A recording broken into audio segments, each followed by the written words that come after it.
안녕하세요. 오늘의 차량은 첫 등장만으로 인기를 얻었던 중형 SUV KG 모빌리티의 토레스입니다.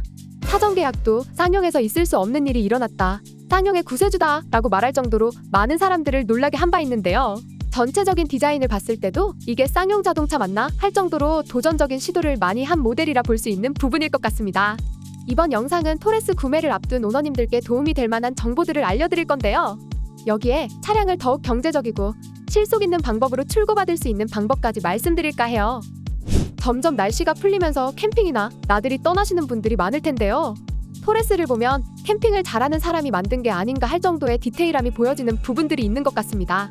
일단 차량의 전고가 높은 부분, 트렁크에 있는 램프들을 껐다 켰다 할 수 있는 스위치들을 보면 아무래도 이건 캠핑을 좀 해본 사람이 만들었는데 라는 생각이 드는 부분이 아닐 수 없는데요. 토레스의 크기는 투싼과 스포티지보다는 크고 소렌토보다는 작다라고 볼 수 있을 것 같습니다. 전장 4700mm, 전고 1720mm, 전폭 1890mm, 휠베이스 2680mm의 크기로 캠핑이나 레포츠를 하시는 분들에게 필요한 루프백 설치도 가능합니다. 2열 시트를 접어서 폴딩을 하게 되면 평탄화도 잘 되어 있고 성인 남성이 눕는다 해도 그리 좁지 않는 공간으로 쓸 수 있을 것 같습니다.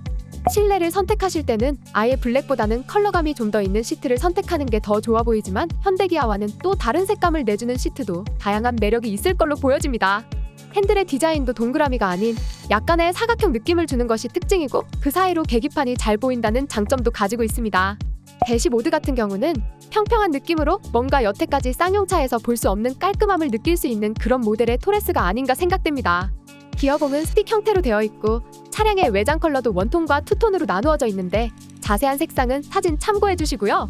보통 차량 색상은 무난한 색상으로 선택하시곤 하는데 댄디블루 같은 색상들도 실물로 보면 훨씬 더 예쁘다는 평을 받고 있습니다.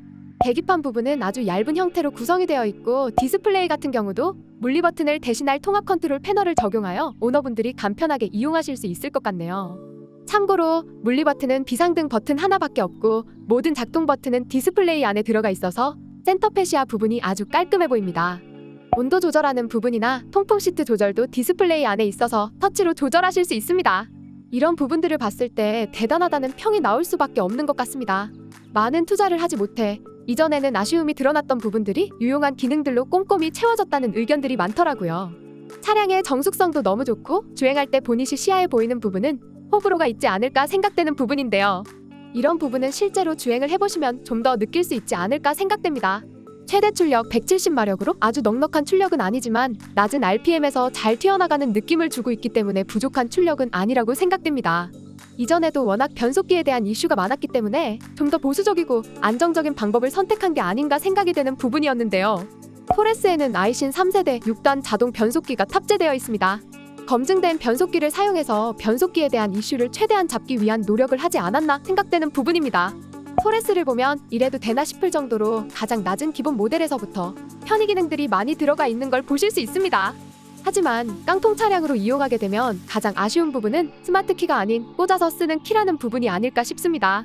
그 외에도 라이트 수정 조절, 운전석 시트 수동, 통풍 시트가 없다는 점, 이런 부분이 깡통을 선택하기에는 아쉬운 부분이라 볼 수 있을 것 같습니다. 하지만 안전사양은 아주 많이 탑재되어 있습니다. 긴급 제동 보조, 전방 추돌 경고, 차선 이탈 경고, 차선 유지 보조, 부주의 운전 경고, 안전거리 경고, 앞차 출발 경고, 중앙 차선 유지 보조, 다중 충돌 방지 시스템, 7에어백, 타이어 공기압 경보 시스템, 후방 주차 보조 경고, 스피드 센싱 오토 도어로, 전자석 시트벨트 프리텐셔너와 로드 리미터, 유아용 시트 고정 장치, 이렇게 기본 사양에 들어간다니 말이 안 된다는 말이 나올만 하죠. 2열의 헤드 공간도 충분히 공간이 높고 무릎 공간도 여유 있다 보니 2열 탑승자들이 불편함도 잡은 것 같습니다. 그리고 뒷자리 열선도 있고 선쉐이드도 2열로는 충분하지 않나 생각되는 부분입니다. 실내 기능 중 아쉬운 점은 어라운드 뷰가 없다는 게 다소 아쉬운 점이 아닐까 생각이 들고 16:9 모니터인데 실제로 내비가 보이는 화면은 4:3이라 공간을 참 아깝게 사용한 게 아닌가 라는 부분도 아쉬운 점이라고 꼽을 수 있을 것 같습니다. 뭐니 해도 토레스는 가격이 최고일 것 같습니다. 깡통으로 산다면 2,830만원부터 시작하는 중형 SUV가 또 있을까 하는데요. 가격은 역시 토레스가 갑인 것 같습니다. 이제 합리적인 차량 구매를 원하시는 분들에게 실속 있고 경제적으로 구매하실 수 있는 방법을 알려드려야겠죠? 이전에는 사실 일시불이 가장 싸요라고 말씀드렸지만 이제는 금리 때문에 뭐가 가장 싸다라고 표현하기 힘들 것 같습니다. 그리고 차량을 어떤 형태로 구매를 하시냐에 따라 이용하시는 분들의 상황에 따라 유리한 차량 구매 방법은 다 다르다고 보시는 게 좋을 것 같은데요. 감가상각 없이 좀 더 합리적인 구매를 원하시는 분들이라면 다양한 구매 방법을 열어두시고 차량 가격을 알아보시는 걸 추천드립니다. 저는 많은 방법 중에 장기 렌트로 차량을 출고받으시는 것도 좋은 방법이라고 말씀드리고 싶은데요. 렌트 방식으로 이용하시면 렌트 사명의 보험을 이용하면서 면세 할인도 적용받을 수 있고 매달 대여료에 보험으로 나가는 비용도 포함이 되어 있는 만큼 주기적으로 나가는 목돈으로 인한 부담도 낮춰서 이용하실 수 있답니다. 동시에 차량을 빌려서 이용하면 개인 명의가 아니기 때문에 취등록세 같은 차량 구입에 따른 초기 세금을 내지 않고도 출고가 가능하다는 것, 동시에 개인 자산이 아니기 때문에 별도로 재산세나 건강보험료 같은 세금이 올라가지도 않는다는 부분도 참고하셔서 차값은 물론이고 추가로 들어가는 세금과 같은 부대 비용들까지 고려해서 결정하신다면 조금 더 경제적으로 차량을 이용하는 데 도움을 받으실 수 있을 것 같습니다. 차량 구매를 할 때 출고 기간을 기다리기 어려운 분이나 목돈을 들이지 않고서 차량 구매를 원하시는 분들에게 도움이 되는 정보가 아닐까 생각이 되는 부분이네요. 사업자이시라면 더더욱 유리하게 적용되기 때문에 이렇게 절세 효과가 있는 기회를 놓치면 안 되겠죠? 관심 있으신 분들은 영상 하단 더보기란에 기재된 링크를 클릭해주세요. 합리적인 선택으로 차량을 알뜰하고 실속 있게 출고받아 보시길 바랍니다. 오늘도 영상 시청해주셔서 감사해요.